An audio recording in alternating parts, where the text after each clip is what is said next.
Assalamualaikum warahmatullahi wabarakatuh.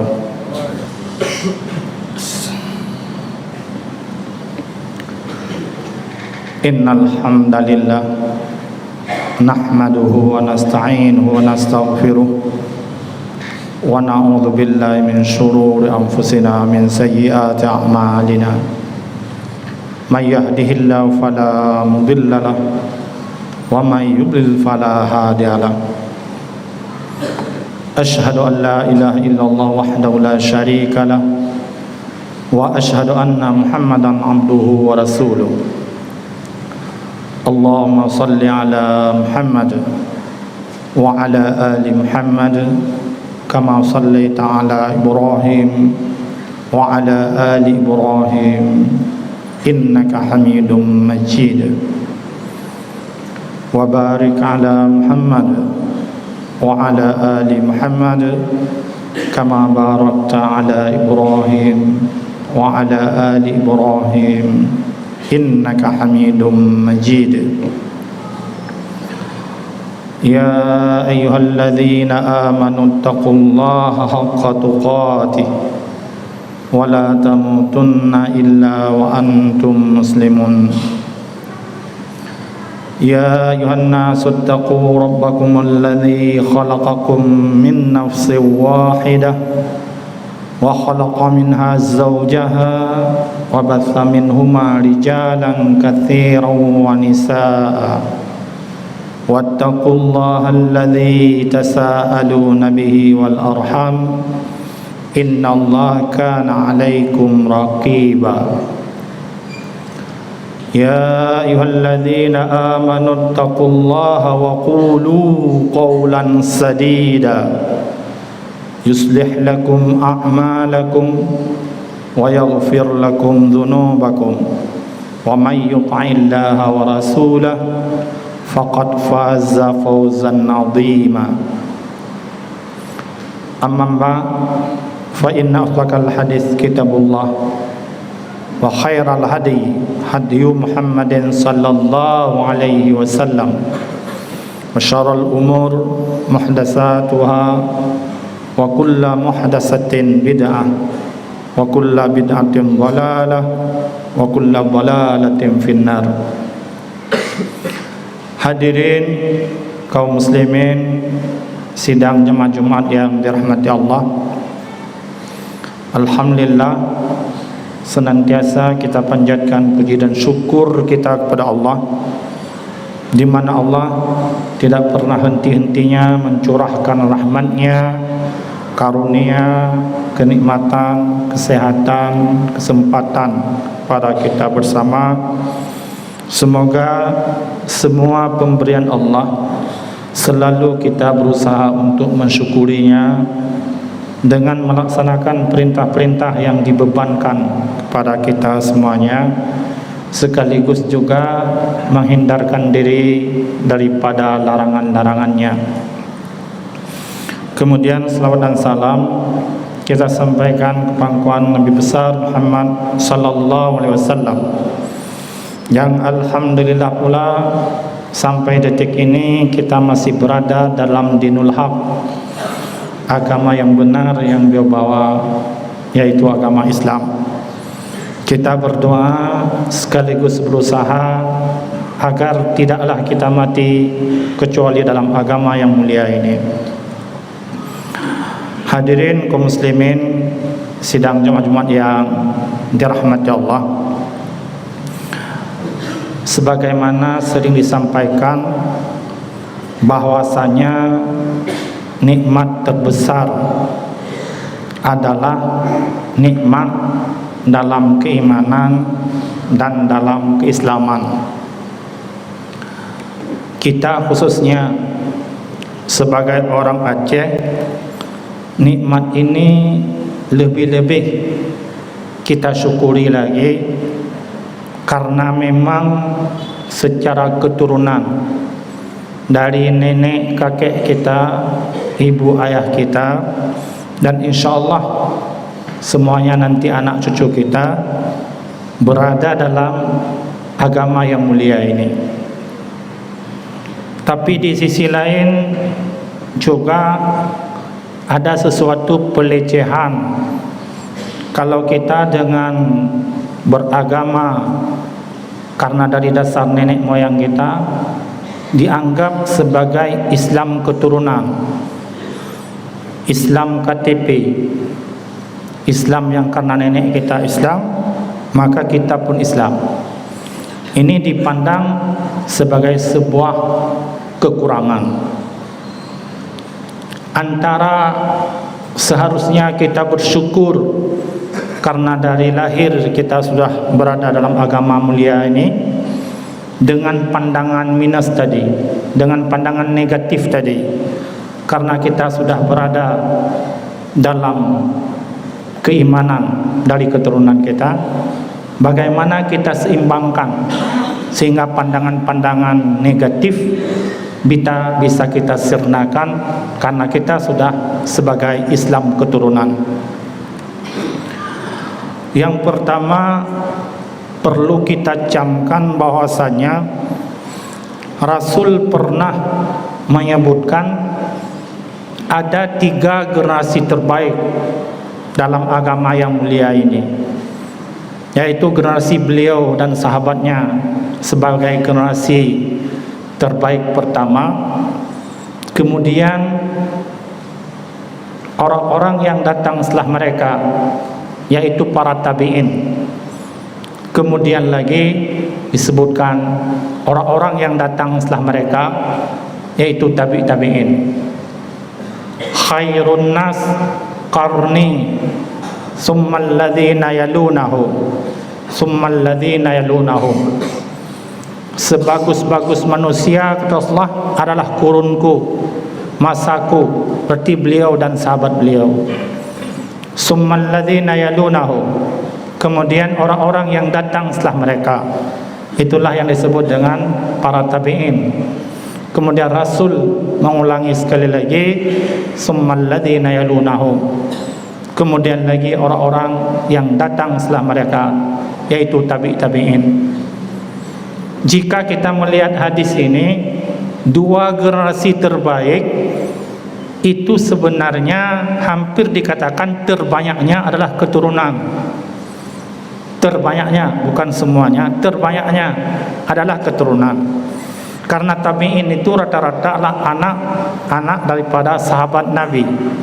Demikian juga tabi'in itu anak-anak daripada tabi'in. Jadi keturunan. Jadi pada titik ini tidak semestinya, tidak seharusnya asal Islam keturunan itu menjadi Islam yang tidak baik. Kita buktikan dengan hadis ini 2 generasi mulia, 2 generasi terbaik itu dari sisi pada prinsip ini kita melihat mereka adalah keturunan. Hadirin yang dirahmati Allah, kalau kita melacak dari data sejarah, kira-kira apa asbab orang berada dalam agama yang mulia ini? Di antara beberapa latar belakang disebutkan bahwasannya sebagian mereka yang memeluk agama yang mulia ini itu hasil daripada dakwah Nabi, hasil daripada ajakan Nabi. Kita lihatlah sebagaimana Abu Bakar, Mus'ab bin Umair, Umar bin Khattab, Abdurrahman bin Auf. Ini semua orang-orang yang diajak oleh Rasulullah untuk masuk dalam agama ini, dan mereka terbuka hatinya. Dengan sebab itu sebagian besarnya itu bisa menerima Islam sebagai agamanya, sebagai jalan hidup. Dan ternyata di semua periode orang-orang yang diajak ini juga di periode awal hampir semuanya menjadi orang baik-baik, tapi di akhir juga ada mungkin yang pindah agama lagi.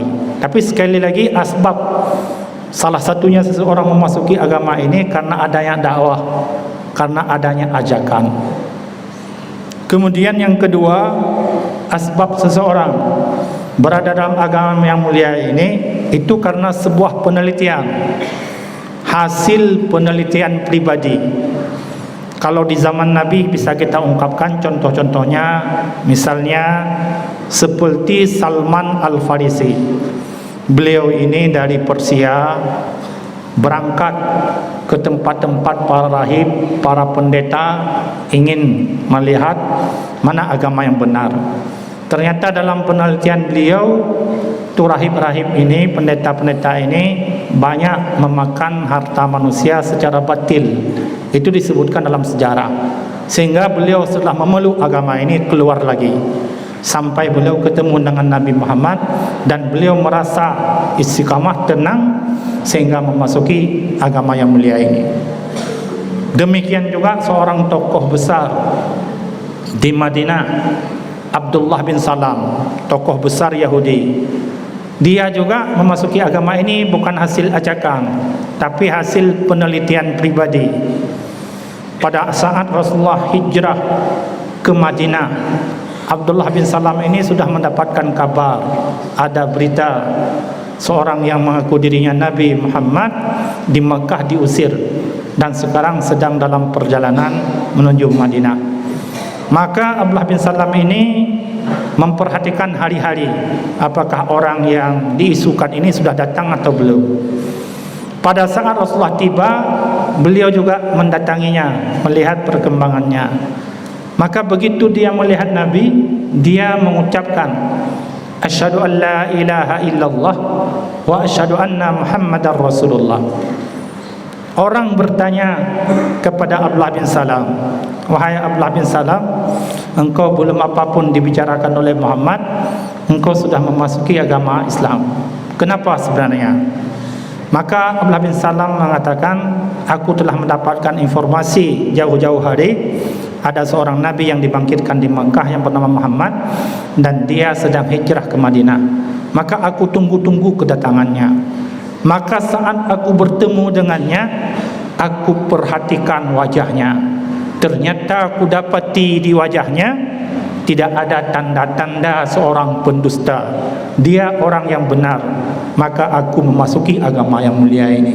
Jadi dia teliti sendiri. Dan wajah Nabi, kata dia, tidak ada tanda-tanda seorang pendusta. Sebab itu aku memasuki agama yang mulia ini. Ini model yang kedua, hasil penelitian dan kesedaran pribadi. Kemudian juga ada yang ketiga. Yang ketiga ini adalah keterpaksaan. Terpaksa dia memasuki agama yang mulia ini. Kenapa terpaksa? Karena memang ada hadis Nabi bahwasanya dalam peperangan sekalipun seseorang karena takut pada kilatan pedang, karena ketakutannya dia mengucapkan asyhadu an la ilaha illallah wa asyhadu anna Muhammadar Rasulullah, maka pasukan Islam diharamkan membunuh orang yang mengucapkan kalimat itu sekalipun dia ucapkan karena takut pada kilatan pedang, karena takut pada tombak, tetap diharamkan membunuhnya. Maka sebagaimana Khalid bin Walid, sebagaimana Usamah bin Zaid, pernah beliau-beliau ini membunuh orang yang sudah mengucapkan syahadat. Bahkan Usamah bin Zaid ditanyakan oleh Nabi, engkau bunuh setelah dia mengucapkan dua kalimat syahadat? Iya. Rasul 3 kali bertanya, engkau bunuh setelah dia mengucapkan kalimat syahadat? Ya. Sampai ketiga kalinya Rasulullah mengatakan, kenapa engkau tidak membelah dadanya? Sampai Usamah bin Zaid berkomentar, aku sangat kepingin pada saat itu aku belum memasuk Islam. Dia sangat kepingin pada saat memeluk kafir yang mengucapkan syahadat itu, dia belum memeluk agama Islam. Begitu menyesalnya.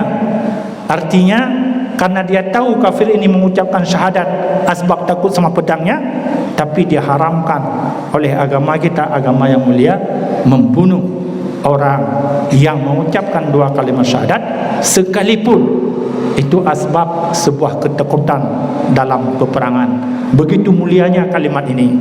Dan ternyata tidak sedikit orang-orang yang mengucapkan syahadat karena terpaksa, itu menjadi keislamannya orang-orang salih, menjadi orang-orang baik, menjadi orang-orang terpuji dalam agama yang mulia ini. Demikian juga yang terakhir di antara sekian sebab adalah sebab yang kita katakan tadi. Karena nenek kita, karena orang tua kita, bapak ibu kita itu memang beragama dengan agama yang mulia ini, maka kita pun otomatis saat lahir sudah dianggap langsung muslim, langsung mengikuti jejak mereka. Di sini pantas sekali kita syukuri, inna dina indallahil Islam. Sesungguhnya agama yang diridhai di sisi Allah hanyalah Islam. Kita tanpa usaha apapun, tanpa didakwahkan orang, tanpa penelitian, tanpa sebuah ketakutan dalam peperangan, begitu lahir pantas kita syukuri kita sudah berada dalam agama yang mulia ini. Wa may yabtaghi ghairal islami dina fala yuqbala minhu wa huwa fil akhirati minal khasirin. Barang siapa mencari agama selain Islam, fala yuqbala minhu, maka Allah tidak akan menerima agama tersebut.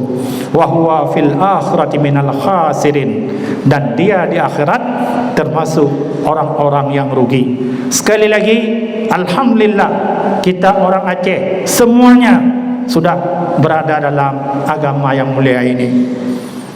Bagaimana seandainya ada penilaian-penilaian negatif, ada hal-hal yang miring yang dinisbatkan kepada kita, itu karena Islam kita keturunan. Sebenarnya kekurangannya bukan pada keturunan, justru itu sebuah kelebihan yang wajib disyukuri. Tapi bagaimana dengan keturunan yang kita miliki ini, kita sikapi Islam dalam kehidupan hari-hari, sehingga ada di antara kita mungkin orang mendiskreditkan kita, mungkin sebagiannya bahkan di Aceh mungkin salat pun tidak, sehingga orang menyebutkan kita ini sebagai Islam keturunan. Maka pada titik ini kita ingatkan juga bahwasanya keturunan kita, nenek kakek kita bukanlah orang yang tidak menegakkan salat. Kita bisa baca sejarah semuanya. Kalau kita melihat lintasan sejarah yang ada, bahkan orang tua kita begitu azan bergema, mereka yang di sawah, mereka yang di kantor, mereka yang di warung, mereka kadang-kala meninggalkan semua tempat pekerjaan mereka menuju azan berkumandang. Toko pun tidak ditutup. Sekali lagi, keturunan kita adalah keturunan orang baik-baik, keturunan orang salih. Jadi kalau ada di antara kita hari ini kondisinya menjadi miring, itu asbab pendidikan yang kita dapatkan. Itu masalahnya. Masalahnya di situ. Kalaulah persoalan pendidikan, maka kita bisa lihat ada pendidikan informal dalam keluarga kita, ada pendidikan formal, ada sekolah, baik sekolah agama maupun sekolah umum. Kemudian ada non formal dalam masyarakat. Kehidupan kita bagaimana? Tiga prinsip pendidikan inilah yang membawa seseorang menjadi orang salih ataupun tidak salih. Itu masalahnya, bukan karena Islam keturunan. Seandainya, ini kita bicara seandainya saja, ayah ibu kita, orang tua kita mendidik kita untuk salat dari umur 7 tahun, dibiasakan, selalu dibiasakan. Subuhnya dibangunkan, duhurnya diajak, asarnya diajak, maghribnya diajak, isyanya diajak, sampai umur 10 tahun dibiasakan seperti itu. Kemudian umur 10 tahun didapati kita masih tinggal salat, masih malas salat, fadribuhum, maka mereka ini dipukul oleh orang tuanya. Kalau ini dijalankan, adakah anak-anak yang meninggalkan salat di Aceh? Demi Allah, itu tidak akan ada. Selama 4 atau 3 tahun dididik, dibiasakan, kemudian umur 10 tahun dipukuli sebagai sebuah pendidikan. Kalau mereka meninggalkan salat-salat mereka, saya yakin keluarga yang seperti ini tidak akan mungkin mendapati anak-anaknya orang yang mengabaikan salat. Maka di sinilah kadang-kala kita perlu renungkan firman Allah, ya ayyuhalladzina amanu qu anfusakum wa ahlikum nara. Wahai orang-orang yang beriman, jaga dirimu, jaga keluargamu daripada terjerumus ke dalam neraka. Ini misalnya contoh kecil tentang salat. Tidak mungkin itu terjadi kalau pendidikan keluarga terjaga. Demikian juga kakek nenek kita, dari kecil kita dididik di rumah kita sendiri untuk membaca Quran sejauh kemampuan orang tua kita masing-masing. Kadangkala kita sudah bisa ngaji, baru dititipkan ke tengku di Menasah, baru dititipkan ke tengku tertentu untuk memperdalam ilmu bacaan kita. Tapi kita sudah dididik di rumah kita sejauh kemampuan apapun ayah ibu kita. Adakah di Aceh orang-orang yang tidak bisa baca Quran? Demi Allah, itu tidak ada. Karena keluarga mengabaikan ini, maka terjadilah tadi pandangan negatif terhadap kita sebagai Islam keturunan. Demikian juga pendidikan formal yang kita jalani. Ada SD, ada SMP, ada SMA, ada perguruan tinggi. Seandainya di pendidikan ini materi agamanya bukan hanya 2 jam satu minggu, tapi 14 jam, 15 jam, 20 jam, meninggalkan materi-materi yang tidak penting. Adakah di antara kita yang tidak bisa salat? Adakah di antara kita yang tidak bisa baca Quran? Itu 2 jam pun kadang-kala mau ditiadakan. Coba kita bayangkan pendidikan formalnya. Seandainya di pendidikan-pendidikan formal begitu azan bergema, guru-gurunya, murid-muridnya, apalagi yang di dekat masjid, semua berangkat menuju panggilan azan. Adakah anak-anak kita yang akan malas melakukan salat? Demi Allah, itu tidak ada. Demikian juga dalam masyarakat kita. Waktu saya kecil saja, kami ngaji setelah maghrib sampai jam 9. Kalau kami berkeliaran di jalan, di kedai, di mana-mana, maka siapapun orang tua yang mendapati kami, langsung dia bertanya, di mana ngajinya? Kenapa berkeliaran? Kesana ke Menasah. Langsung kami harus berangkat, ditegur oleh siapapun. Enggak tahu orang tua kita, enggak tahu bukan. Yang penting kita berkeliaran pada jam-jam yang harus kita belajar ngaji, ditegur kita oleh semua orang.